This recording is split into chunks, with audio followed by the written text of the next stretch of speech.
Hello everyone, welcome back to try and taste kitchen. આજે હું તમારી સાથે શેર કરીશ ટ્રેડિશનલ રીતથી બનતા દાળ કે ચોખા પલાળ્યા વગર એકદમ સોફ્ટ, સ્પંજી અને જાળીદાર એવા ખાટા ઢોકળા બનાવવાની રેસીપી. આ ઢોકળા ટેસ્ટમાં એકદમ સ્વાદિષ્ટ બને છે અને ઘરમાં નાનાથી લઈ મોટા સુધી બધાને ખૂબ જ ભાવે છે. તો એકદમ સરળ રીતથી બની જતા એવા ખાટા ઢોકળાની રેસીપી સ્ટાર્ટ કરીએ. જો તમને રેસીપી પસંદ આવે તો વિડીયોને લાઇક જરૂરથી કરજો, શેર કરજો અને મારી ચેનલ ઉપર નવા હો, ચેનલને હજુ સબસ્ક્રાઈબ ના કરી હોય તો આવી જ નવી રેસીપી જોવા માટે મારી ચેનલને સબસ્ક્રાઈબ કરવાનું ભૂલશો નહીં. સબસ્ક્રાઈબ કરવું એ બિલકુલ જ ફ્રી છે. ખાટા ઢોકળા બનાવવા માટે આપણે એક મોટું વાસણ લઈશું.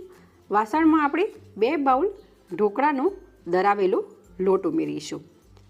આ લોટ ઢોકળા માટેનો સ્પેશિયલ દરાવેલો લોટ છે. જો હું તમને માપ આપું તો 3 કપ ચોખાની સામે 1 કપ ચણાની દાળ, અને જો આપણે કિલોમાં વાત કરીએ તો 1 કિલો ચોખા લેતા હો તો 250 ગ્રામ એટલે 250 ગ્રામ ચણાની દાળ લેવી અને બેને મિક્સ કરી આ રીતે કકરો લોટ આપણે દરાવી લેવાનો છે. તમે કોઈ પણ ઘંટીવાળાને કહેશો તો તમને એ ઢોકળાનો લોટ આ રીતે દરી દેશે. હવે આપણે પહેલાં અડધું બાઉલ ખાટી છાશ લીધી છે, થોડી ઉમેરશું અને મિક્સ કરશું. ખાટા ઢોકળા બનાવીએ છીએ એટલે છાશ આપણે ખાટી યુઝ કરશું. તમે છાશની જગ્યાએ દહીં પણ યુઝ કરી શકો છો, પણ ધ્યાન રાખવું દહીંની ક્વોન્ટિટી બહુ વધારે પડતી ના લેવી, વધારે પડતું ખાટું ન થઈ જાય એનું ખાસ ધ્યાન રાખવું. મિશ્રણ થોડું ડ્રાય છે તો વધુ હું અડધો કપ છાશ ઉમેરીશ અને બરોબર મિક્સ કરશું. હવે આપણે હુંફાળું ગરમ પાણી ઉમેરીશું. તો એ પણ મેં 1 બાઉલ જેટલું લીધું છે. રિક્વાયરમેન્ટના બેઝ ઉપર આપણે એને ઉમેરી મિક્સ કરતા જઈશું. તો તમે જોઈ શકો છો બેટરની આ કન્સિસ્ટન્સી હોવી જોઈએ. હવે આપણે બેટરને કવર કરીને રેસ્ટ માટે, ફોર્મેન્ટેશન માટે મૂકશું.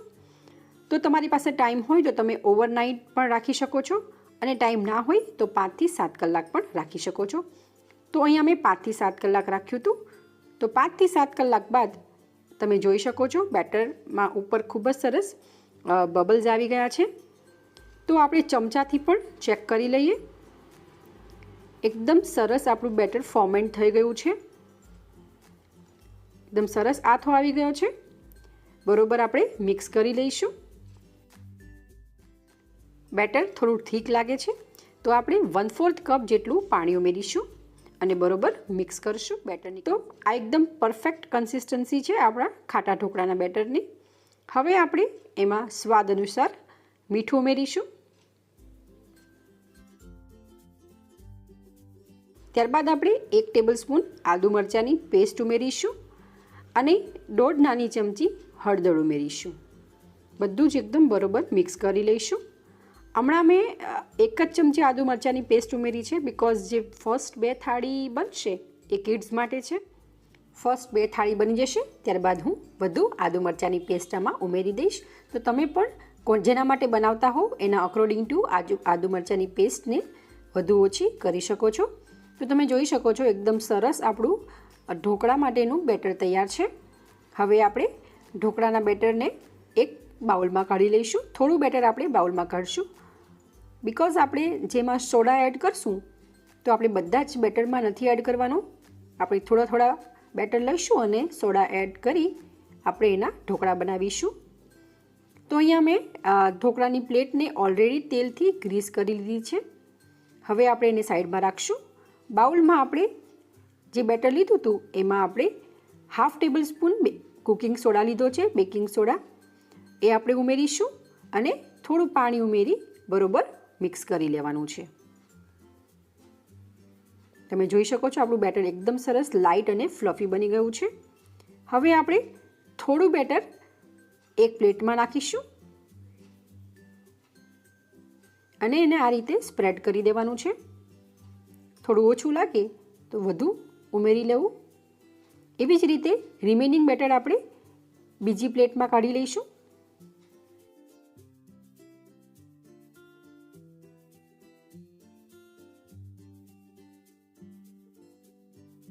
ત્યારબાદ આપણે ઉપરથી થોડું લાલ મરચું સ્પ્રિંકલ કરશું અને ધાણા ભાજી સ્પ્રિંકલ કરશું.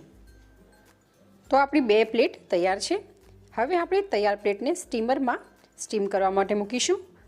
પાણી મેં સ્ટીમરમાં ઓલરેડી ગરમ કરવા માટે મૂકી દીધું હતું. હવે આપણે પ્લેટને સ્ટીમરમાં પ્લેસ કરી દઈશું. કવર કરી મીડિયમ ટુ હાઈ ફ્લેમ ઉપર આપણે 10થી 12 મિનિટ સુધી સ્ટીમ થવા દઈશું. 10થી 12 મિનિટ બાદ તમે જોઈ શકો છો એકદમ સરસ આપણા ઢોકળા બનીને તૈયાર છે. હાથથી પણ ચેક કરી શકો છો, બેટર હાથમાં બિલકુલ નથી ચોંટતું. પ્લસ આપણે ચાકુથી પણ ચેક કરી લઈશું. ચાકુ એકદમ ક્લીન બહાર આવે છે, એનો મતલબ કે આપણા ઢોકળા એકદમ પરફેક્ટ સ્ટીમ થઈ ગયા છે. ગેસની ફ્લેમને બંધ કરશું. પ્લેટને આપણે બહાર કાઢી લઈશું અને ઠંડી થવા દઈશું. ઢોકળા એકદમ સરસ ઠંડા થઈ ગયા છે. હવે આપણે એના પીસીસ કરી લઈશું. તમારે જે પણ શેપના બનાવવા હોય, ડાયમંડ શેપ, સ્ક્વેર શેપ, તમે એમાં કટ કરી શકો છો. આ ઢોકળા એકદમ સરળ રીતે બની જાય છે. કોઈ પણ દાળ કે ચોખા પલાળવાની બિલકુલ પણ ઝંઝટ વગર એકદમ સરસ સોફ્ટ અને સ્પોન્જી બનીને તૈયાર થાય છે. તો તમે પણ એકવાર આ રીતે જરૂરથી બનાવજો. તો તમે જોઈ શકો છો આપણું એકદમ સરસ જાળીદાર ઢોકળું બન્યું છે. એકદમ સરસ જાળી આવી છે અને એકદમ સોફ્ટ પણ છે. તો તમે જાડા પતલા જેવા બનાવવા હોય તમે એ પ્રમાણે બેટર ઉમેરી અને બનાવી શકો છો. તો ટેસ્ટમાં સ્વાદિષ્ટ અને એકદમ સોફ્ટ સ્પોન્જી ખાટા ઢોકળા આપણા બનીને તૈયાર છે. ખાટા ઢોકળાને તમે સિંગ તેલ અને લીલી ચટણી સાથે સર્વ કરી શકો છો. ખૂબ જ ટેસ્ટી લાગે છે. તો તમે પણ એકવાર આ રીતે ખાટા ઢોકળા જરૂરથી બનાવજો અને કેવા બન્યા છે એ તમારા ફીડબેક મને કમેન્ટ બોક્સમાં જરૂરથી જણાવજો. સાથે તમને આ રેસીપી કેવી લાગી એ પણ મને કમેન્ટમાં જરૂરથી જણાવજો. જો તમને રેસીપી પસંદ આવી હોય તો વિડીયોને લાઇક કરજો, શેર કરજો અને મારી ચેનલ ઉપર નવા હો, ચેનલને સબસ્ક્રાઈબ ના કરી હોય તો આવી જ નવી રેસીપી જોવા માટે ચેનલને સબસ્ક્રાઈબ જરૂરથી કરજો. તો ચલો ફરી મળીશું એક આવી જ નવી રેસીપી સાથે. Thank you for watching.